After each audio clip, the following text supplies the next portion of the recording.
What is up? This is your LA in a Minute. Los Angeles native and music legend Brian Wilson has passed away at 82 years old. Wilson's impact on the world of music is inseparable from his roots in Hawthorne and Los Angeles, where Wilson and the Beach Boys defined the early sound of LA rock and roll and its beach culture and created a legacy that continues to inspire artists and fans around the world. Let's get into it. Born in Inglewood in 1942, Wilson's family moved to Hawthorne when he was just 2 years old, settling into a home and a neighborhood that would become the cradle of the Beach Boys sound.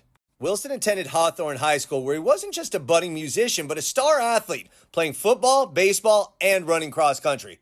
He earned his first paycheck sweeping floors at a jewelry store at age 15, a brief detour before destiny called. For one music class assignment, Wilson wrote a song called Surfin', and his music teacher gave him an F. Ironically, that tune would later become the Beach Boys' first single and a huge smash hit.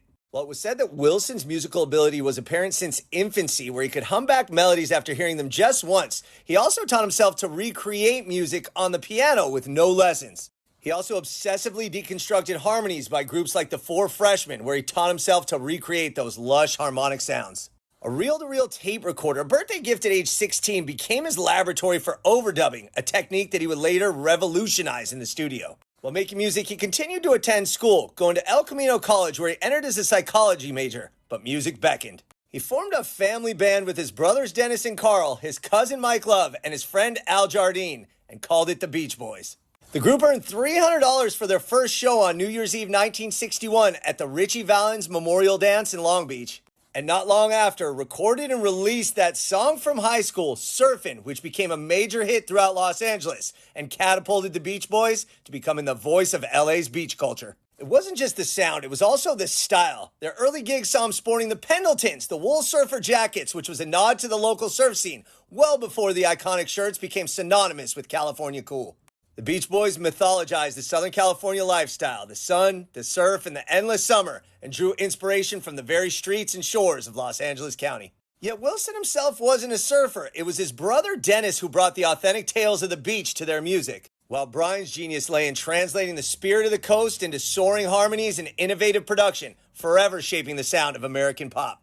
It was Wilson who emerged as the Beach Boys' creative engine, writing, arranging, producing, and performing much of their material. By the mid-1960s, he had already co-written over 24 top 40 hits, including I Get Around and Good Vibrations, and he was the first pop artist credited for handling every aspect of his recordings. But as the peaks of his dazzling creativity showed no limits, the personal turmoil was eating him up inside. The pressure to outdo the Beatles and producer Phil Spector, combined with the relentless demands of fame, led to a breakdown during a 1964 flight to Houston. After that, Wilson withdrew from touring to focus on studio work, pushing the Beach Boys sound into uncharted territory. Their masterpiece was Pet Sounds, a lush, introspective album that redefined what pop music could be, which influenced generations of musicians and earned a place as one of the most acclaimed albums of all time. But Wilson's genius came at a cost. It was a lukewarm reception of Pet Sounds when it was released initially, and the commercial failure of his ambitious follow-up Smile deeply affected him. Wilson became increasingly reclusive, battling mental health challenges as well as substance abuse. Wilson briefly opened a health food store in Los Angeles called the Radiant Radish, which was a quirky footnote that reflected his restless spirit and connection to LA counterculture. But when his dad single-handedly sold the Beach Boys publishing catalog in 1969, he was devastated emotionally, and it marked a low point in his life. He still continued to work and perform, writing for other acts like Jan and Dean, whose hit Surf City he co-wrote. And his innovative use of the studio, like double-tracking vocals, layering instruments, and experimenting with new sounds, set the template for modern pop production. But during this period, his mental health continued to decline, and he fell under the controversial care of psychologist Eugene Landy, whose controlling methods and over-medication isolated Wilson even further. Friends and family fought to regain contact and help him recover his autonomy. But Wilson's resilience shone through. He returned to music in the late 1980s, releasing a critically acclaimed solo album in 1988, and performing live again by the late 1990s. The Beach Boys' induction in the Rock and Roll Hall of Fame was a moment of recognition for his genius, even as he continued to battle personal demons. Wilson continued performing and touring until 2022, when he played his last performance in Clarkston, Michigan.